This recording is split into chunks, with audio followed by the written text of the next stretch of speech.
Semakin pesatnya perkembangan teknologi digital di era globalisasi, membuat semua lini harus beradaptasi dan berkembang untuk dapat menyesuaikan kebutuhan masyarakat, termasuk Direktorat Jenderal Pajak. Untuk dapat memenuhi tanggung jawab besar dalam mengumpulkan penerimaan pajak yang dari tahun ke tahun terus meningkat, dan saat ini Direktorat Jenderal Pajak sedang berada pada tahap pengadaan sistem administrasi perpajakan dalam rangka pengembangan sistem Cortex terintegrasi. Tentu semua itu dilakukan untuk merealisasikan target yang tiap tahunnya semakin meningkat. Selanjutnya, dari sisi kebijakan perpajakan, Direktorat Jenderal Pajak berusaha meningkatkan kepatuhan wajib pajak yang optimal dengan tetap menjaga dan menciptakan situasi yang kondusif bagi peningkatan investasi dan kegiatan usaha. Hal ini penting dilakukan untuk mendorong pertumbuhan ekonomi yang lebih baik. Pada akhirnya, dari sisi dampak perekonomian global, berbagai distribusi dalam pola bisnis dan transaksi telah menimbulkan tantangan besar dalam pengenaan pajaknya. Maka dari itu, Direktorat Jenderal Pajak harus secara aktif berperan dalam forum dan kerjasama internasional. Peran tersebut diwujudkan dengan bersama-sama melakukan upaya pencegahan pengidaran pajak, serta menjaga hak pemajakan Indonesia atas potensi pajak dari digitalisasi ekonomi yang semakin besar dan luas. Dengan reformasi perpajakan diharapkan menjadi momentum positif yang mampu menciptakan trust masyarakat terhadap Direktorat Jenderal Pajak. Maka dari itu diperlukan komitmen bersama wajib pajak, seluruh pegawai dan jajaran Direktorat Jenderal Pajak untuk turut menyukseskan program reformasi perpajakan di Direktorat Jenderal Pajak. Lalu apa saja yang harus disiapkan oleh wajib pajak dalam menyambut sistem baru tersebut? Selengkapnya hanya di Speak After Lunch.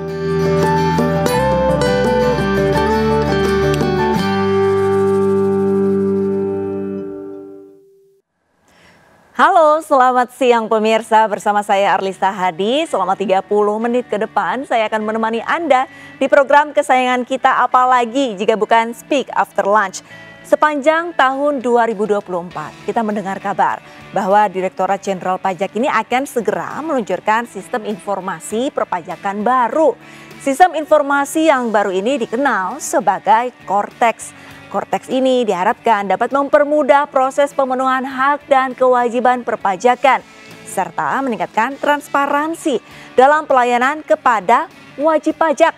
Lalu apa saja yang harus dipersiapkan oleh wajib pajak dalam menyambut sistem baru ini? Maka dari itu saya sudah bersama Ibu Dwi Astuti selaku Direktur Penyuluhan Pelayanan dan Hubungan Masyarakat Direktorat Jenderal Pajak untuk membahasnya lebih dalam tentang topik ini, yaitu kesiapan wajib pajak dalam menghadapi implementasi Cortex. Selamat siang Ibu Dwi. Selamat siang Mbak Lista. Oke, ini Ibu Dwi, mungkin masyarakat dan wajib pajak di luar sana nih banyak yang bertanya-tanya nih. Ya. Apa sih sebenarnya Cortex ini, bisa dijelaskan nggak sih Bu secara singkat?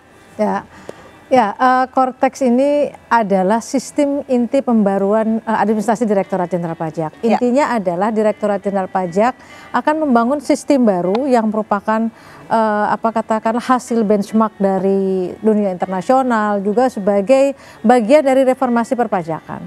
Dunia saat ini sudah digitalisasi semua loh. Nah, karena itu DJP juga memodernkan sistemnya sehingga lebih terintegrasi, lebih modern, lebih transparan, tentunya juga seperti yang saya sebutkan tadi berdasarkan benchmark internasional. Sehingga harapannya wajib pajak akan lebih mudah menjalankan hak dan kewajibannya. Gitu. Oke, boleh dikasih tahu nggak sih Bu, ini dijelaskan nih hal-hal baru yang nantinya akan didapatkan pada aplikasi Cortex ini dibandingkan dengan aplikasi yang lama? Ya. Sebetulnya banyak sekali fitur-fitur yang baru ya, yang kalau saya katakan tadi yang terintegrasi misalnya. Kalau selama ini sistem-sistem yang dibangun oleh Direktorat Jenderal Pajak, sebetulnya kan era digitalisasi ini kita sudah bangun cukup lama ya, udah cukup lama. Jadi misalnya terkait ada aplikasi pembayaran, ada aplikasi pengawasan, itu dibangunnya dulu tuh satu-satu gitu, tidak terintegrasi. Nah sekarang ini jadi dalam satu sistem. Wajib pajak cukup mengakses taxpayer account dan di sana itu sudah aplikasi yang terkait pembayaran, pendaftaran, pelaporan itu sudah ada dalam satu sistem. Itu yang pertama. Misalnya ada lagi fitur yang kita sebut impersonating. Ya, impersonating itu adalah wajib pajak badan ataupun orang pribadi nantinya kalau ingin memenuhi kewajiban perpajakannya itu bisa dikuasakan ke kuasanya atau wakilnya. Itu sudah diakomodir dalam sistem. Kalau dulu ini tidak. Kemudian apalagi ya, oh ya satu lagi misalnya kita juga ini dengan mengacu kepada proses bisnis yang sekarang sedang sedang hype lah ya. Misalnya kalau kita belanja di merchant itu kan ada deposit. Jadi kita kalau belanja tinggal ngambil aja dari deposit kita. Nah, kira-kira nanti sistem pajak juga akan punya seperti itu. Kita akan mengadopsi ada yang namanya deposit. Jadi kalau nanti bayar pajak atau bayar tagihan pajak ya sudah tinggal overbook saja. Nah itu adalah sebagian kecil dari fitur-fitur yang baru yang nanti akan digunakan dalam Cortex. Wah, menarik sekali untuk Cortex ini. Lantas apa yang harus disiapkan bagi wajib pajak pada saat nanti penggunaan aplikasi Cortex ini? Nah, saat ini kami sudah mulai melakukan edukasi secara masif, sebetulnya sudah dimulai beberapa waktu yang lalu. Kami sudah memberikan sarana-sarana untuk wajib pajak untuk mempelajari Cortex. Selain juga kita melakukan hands-on kepada wajib pajak, misalnya yang terdaftar di kantor pajak, kanwil pajak khusus, kanwil pajak besar gitu ya, atau KPP Madya wajib pajak besarnya. Wajib pajak juga bisa secara mandiri mempelajari Cortex ini. Kami sudah siapkan bahan-bahannya di website Direktorat Jenderal Pajak. Ada video-video untuk simulasinya. Ada juga yang kita handbooknya kita juga sudah siapkan. Ada video tutorial, ada handbook, dan kemudian juga ada simulasi interaktif. Harapannya wajib pajak bisa mempelajari sendiri Cortex ini. Baik, Bu Dwi, ini sepertinya perbincangan kita nih semakin menarik nih pemirsa nih. Masih banyak pertanyaan yang sebenarnya saya ingin tanyakan lagi, namun kita akan bahas sesaat lagi. Maka dari itu pemirsa jangan kemana-mana, tetap di Speak After Lunch.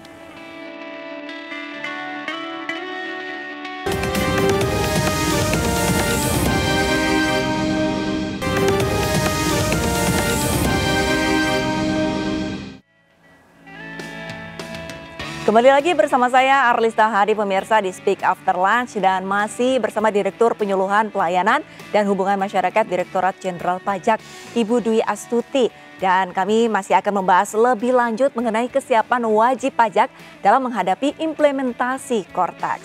Pesatnya kemajuan teknologi membutuhkan sistem informasi yang terbaru, terintegrasi, mencakup seluruh proses bisnis inti administrasi perpajakan, mempermudah pelaksanaan pekerjaan dan handa. Nah, Direktorat Jenderal Pajak ini sebagai topangan besar negara dalam ranah ini tentunya harus beradaptasi dengan cepat atas kondisi perkembangan teknologi yang ada untuk meningkatkan penerimaan pajak dan juga pelayanan wajib pajak tentunya.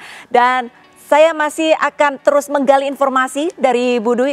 Bu Dwi tadi kan sempat ada fitur kayak handbook seperti itu. Ini bisa dijelasin lagi nggak sih Bu nih? Ya. Tadi juga sempat disampaikan oleh Mbak Lista terkait dengan kemudahan tadi ya, fitur-fitur kemudahan. Betul. Nah, nantinya Cortex ini kita nih sebagai wajib pajak seolah-olah punya website sendiri gitu. Apa yang disebut dengan portal wajib pajak. Nah, di sana itu semua layanan atau semua hak dan kewajiban wajib pajak itu akan ada tertera di sana. Jadi kalau ada tunggakan pajak bisa dilihat, kalau ada sedang mengajukan keberatan misalnya itu juga bisa dilihat. Nah, inilah yang bisa dipelajari di handbook itu nanti ataupun di video-video yang kami siapkan. Handbooknya jangan khawatir, bisa di-download gratis silahkan.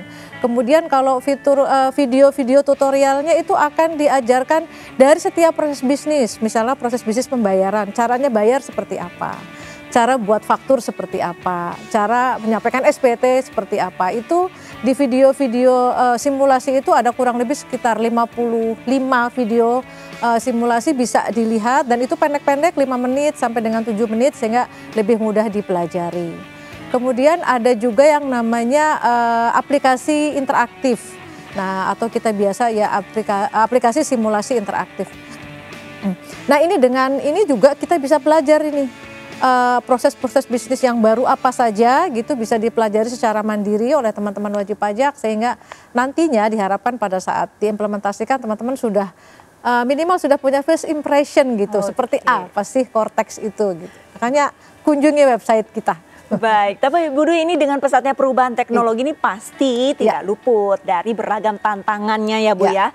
Lantas bagaimana Direktorat Jenderal Pajak mempersiapkan masyarakat wajib pajak agar bisa segera beradaptasi dengan Cortex yang akan segera diimplementasikan ini? Ya, Seperti tadi yang saya sampaikan, kami melakukan edukasi, kita melakukan edukasi ke eksternal maupun internal. Jadi pada dasarnya untuk suksesnya implementasi Cortex ini kami harus menyiapkan end user-nya nih, atau yang kita biasa sebut juga end user readiness. End user ini ada yang internal, ada yang eksternal. Yang internal kami tentunya, kami juga melakukan pelatihan ke seluruh pegawai Direktorat Jenderal Pajak, ini juga sudah dimulai terkait dengan perubahan proses bisnis ini. Karena pada dasarnya Project Cortex ini atau Cortex ini juga adalah merupakan streamlining dari seluruh proses bisnis yang ada, yang tadinya ratusan hanya tinggal 21 proses bisnis saja. Dan tentu saja wajib pajak maupun pegawai pajak juga harus sama-sama mempersiapkan diri. Karena itu tadi sekarang menjadi fully automated, fully digitalisasi, lebih transparan, terintegrasi, yang pada dasarnya ini harus dipelajari bukan hanya oleh wajib pajak, tetapi kami juga sebagai petugas pajak. Nah, oleh karena itu kesiapan dari kedua belah pihak ini sangat kita perhatikan gitu ya.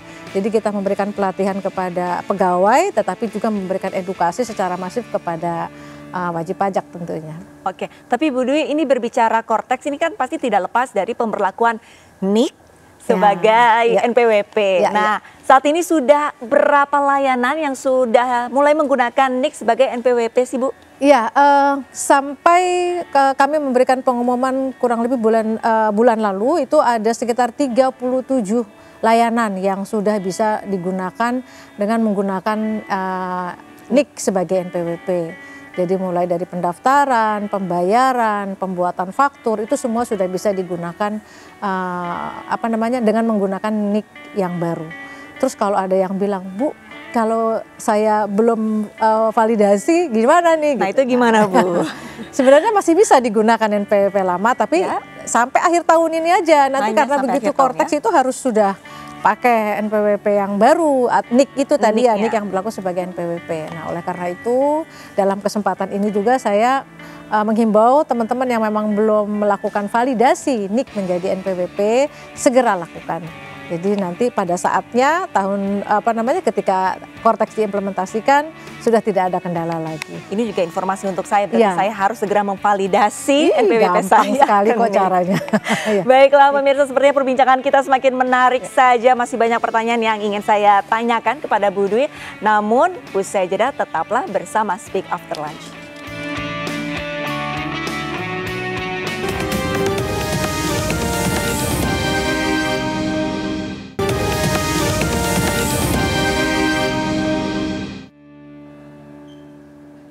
Pemirsa, kembali lagi bersama saya Arlista di Speak After Lunch dan masih bersama Ibu Dwi Astuti selaku Direktur Penyuluhan Pelayanan dan juga Hubungan Masyarakat Direktorat Jenderal Pajak.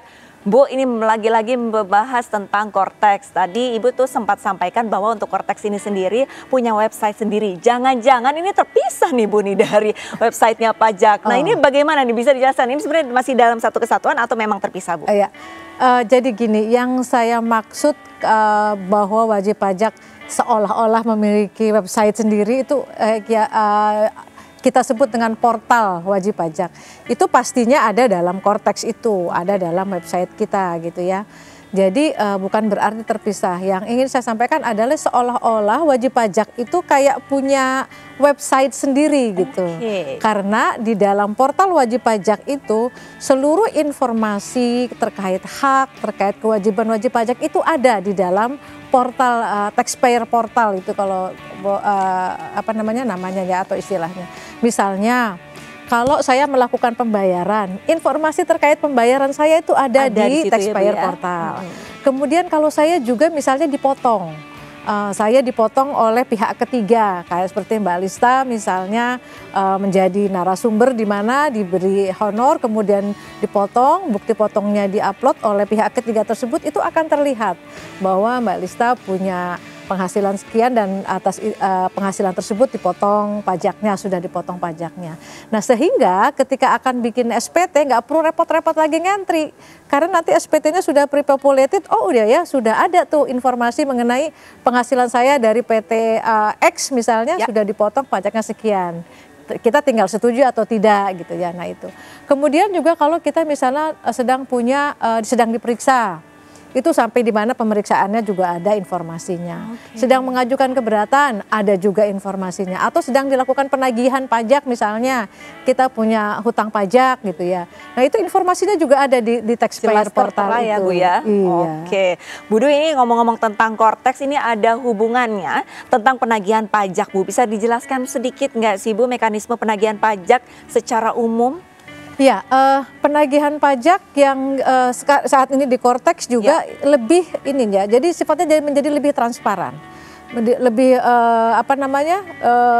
terotomasi kan ya, semuanya sudah dilakukan by system sehingga informasinya itu menjadi lebih transparan. Tadi saya sampaikan, misalnya kalau saya habis diperiksa ada ketetapan gitu ya, kemudian ketetapan itu kita bisa lihat. Kita biasa ketetapan itu kita sebut kohir istilahnya, atau ketetapan SKP misalnya atau STP-nya. Itu ada di taxpayer portalnya karena sudah terdigitalisasi tadi. Jadi kita bisa tahu, oh hutang pajak saya sekian, jatuh temponya tanggal sekian. Oh saya mau bayar tanggal sekian. Tadi saya katakan ada deposit juga, bisa dipotong dari depositnya. Jadi informasinya lebih transparan. Ketika misalnya jatuh tempo, saya belum bayar, oh ada peringatan di sistemnya. Sudah jatuh tempo, saya belum melakukan pembayaran. Setelah jatuh tempo kan biasanya ada surat teguran atau surat peringatan ya, memperingatkan. Nanti akan ada juga di taxpayer portal ini diberitahu, oh ini sudah ada peringatan dan lain sebagainya. Jadi pada prinsipnya semua proses bisnis ini dilakukan lebih transparan di Kortex ini. Oke. Termasuk penagihan juga. Termasuk penagihan. Nah kalau misalkan dari penagihan sendiri, ini di Boyolali nih Bu nih ada heboh. Ini lagi viral juga pengusaha yang menutup usahanya karena rekeningnya diblokir kantor pajak. Nah boleh cerita sedikit nggak sih Bu? Mungkin biar masyarakat ini lebih paham kenapa pengusaha ini diblokir seperti itu. Kita lagi ngomong Kortex tapi ngomongnya ke Boyolali ya. Tapi nggak apa-apa juga deh. Nih Pak. Nggak apa-apa. Gimana Bu? Jadi sebenarnya kalau terkait kasus di Boyolali dapat kami sampaikan bahwa semua proses yang dilakukan terkait penagihan itu sudah kami lakukan sesuai dengan ketentuan.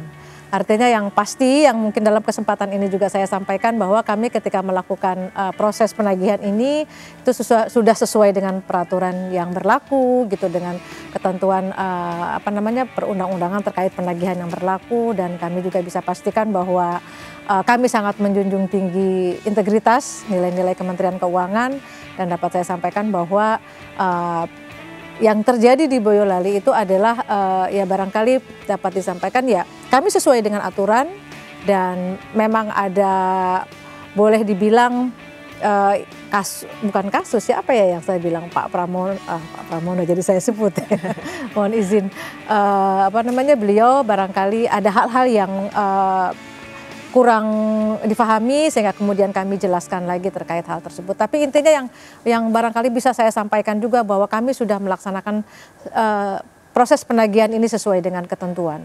Didahului dengan proses penagihan yang sifatnya penagihan yang soft, yang approach-nya soft approach gitu ya, dengan bahwa terkait tunggakan itu sudah dibicarakan, sudah ditegur, diberi peringatan, kemudian juga disampaikan pemberitahuan bahwa sudah jatuh tempo dan lain sebagainya, itu sudah dilakukan. Jadi pada prinsipnya proses penagihan itu pasti dimulai dengan tindakan yang lebih persuasif. Itu sudah pasti. Jadi tidak ada tuh yang tiba-tiba langsung diblokir atau blokir itu tidak ada. Pasti by rule itu pasti akan ada dulu surat teguran, dipersuasi, disampaikan gitu bahwa sudah jatuh tempo. Nah memang berdasarkan undang-undang ketika sudah jatuh tempo belum dilakukan pembayaran gitu ya, itu ada juga kewenangan kami untuk melakukan katakanlah memberikan surat paksa, melakukan penyitaan sampai dengan pemblokiran. Tetapi lagi-lagi disampaikan bahwa itu enggak, pemblokiran itu adalah tidak instan Ibu, ada prosesnya. Betul, itu tidak instan, ada prosesnya, dan itu adalah proses paling akhir sebetulnya. Nah inilah barangkali yang terjadi di Boyolali.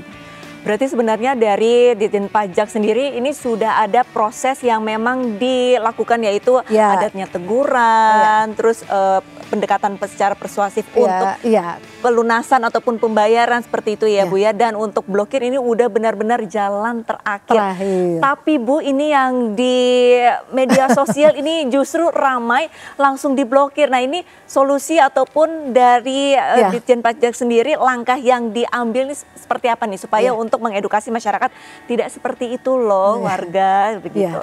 Baik, mungkin kalau bicara ke belakang, ketika wajib pajak dilakukan pemeriksaan juga tidak langsung tiba-tiba dilakukan pemeriksaan. Jadi biasanya ketika kita ada data dari pihak ketiga, ini saya berlaku umum ya untuk siapapun. Kalau misalnya ada data dari pihak ketiga dan kemudian biasanya terkait data ini, karena kan semua ILAP, instansi, lembaga, asosiasi dan pihak ketiga lain itu kan punya kewajiban menyampaikan data ke Direktorat Jenderal Pajak. Nah, dari data-data tersebut biasanya ada juga data yang menyangkut wajib pajak tertentu. Nah, biasanya kami himbau dulu, itu yang disebut dengan SP2DK, surat permintaan klarifikasi lah intinya, untuk menjelaskan. Nah, ketika dilakukan surat himbauan itu, wajib pajak bisa sekali menjelaskan dengan menyampaikan dokumen-dokumen, bukti-bukti, karena bagaimanapun kami dari sisi pelaksanaan tugas itu membutuhkan dokumen-dokumen itu untuk kemudian bisa menutup kasusnya gitu. Kalau tidak ada buktinya tidak mungkin kita langsung close, karena itu kan ada di sistem. Semua sudah masuk di sistem gitu ya. Jadi ada governance-nya. Nah, ketika kemudian dihimbau ternyata tidak direspons misalnya, atau responnya mungkin kurang lengkap dan lain sebagainya, itu biasanya kami lakukan usulan pemeriksaan. Nah, setelah diperiksa pun masih ada kesempatan bagi wajib pajak untuk juga menjelaskan, memberikan data, memberikan bukti gitu ya. Nah, baru kemudian keluar yang namanya surat ketetapan pajak. Setelah keluar SKP-nya, ada juga hak wajib pajak yang bisa digunakan. Nah, ini biasanya pasti dikomunikasikan. Bisa mengajukan keberatan. Nah, kalau keberatannya ditolak gimana? Bisa mengajukan banding, ada upaya hukumnya. Atau kalau wajib pajak tidak mau keberatan, ini juga pasti dikomunikasikan, biasanya boleh kok ngangsur gitu. Mau 6 bulan boleh, mau 12 bulan boleh, karena itu ada mekanismenya, diatur oleh undang-undang. Jadi begitu. Nah, terkait kasus di Boyolali, sebetulnya kami juga sudah menawarkan semua hak-hak wajib pajak ini, dan terakhir ini kami juga sudah melakukan mediasi dengan melibatkan pemerintah daerah setempat. Ya, harapannya ini bisa kita juga selesaikan dengan baik sebetulnya, yang juga memberikan jalan atau solusi yang baik bagi kedua belah pihak, dan tentunya bagi wajib pajak maupun bagi kami di Direktorat Jenderal Pajak. Ya, mudah-mudahan ini bisa cepat diselesaikan lah kasusnya. Amin. Tentunya Direktorat Jenderal Pajak ini sudah melakukan langkah-langkah step by step ya Bu, tidak langsung memblokir. Baik, Bu Dwi, lantas terakhir bagaimana harapan Direktorat Jenderal Pajak kepada masyarakat khususnya wajib pajak? Ya, kalau terkait Kortex, saya ingin mengajak para wajib pajak, tentunya mari kita sambut nih era baru untuk sistem di Direktorat Jenderal Pajak, yang tentunya tadi saya sampaikan lebih transparan, lebih nantinya memberikan kemudahan, memberikan kepastian hukum kepada wajib pajak. Kita tidak perlu terlalu sering ketemu pegawai pajak karena semuanya sudah digital, lebih banyak online-nya daripada tatap mukanya. Jadi untuk itu kami himbau untuk segera mempelajari terkait Kortex ini yang sudah kami sediakan di website kami. Baik, ayo wajib pajak jangan malas untuk membaca, literasinya ditingkatkan karena ini semuanya ada di websitenya ya Bu ya. Ada. Baik pemirsa, ini tidak terasa kita sudah sampai di penghujung acara. Terima kasih banyak Ibu Dwi Astuti selaku Direktur Penyuluhan Pelayanan dan Hubungan Masyarakat Direktorat Jenderal Pajak. Dan terima kasih Bu Dwi sudah bersedia atas meluangkan waktunya menjelaskan mengenai tema kita pada hari ini. Terima kasih juga kepada pemirsa di rumah. Saya Arlista Hadi pamit undur diri. Sehat selalu pemirsa. Sampai jumpa. Terima kasih.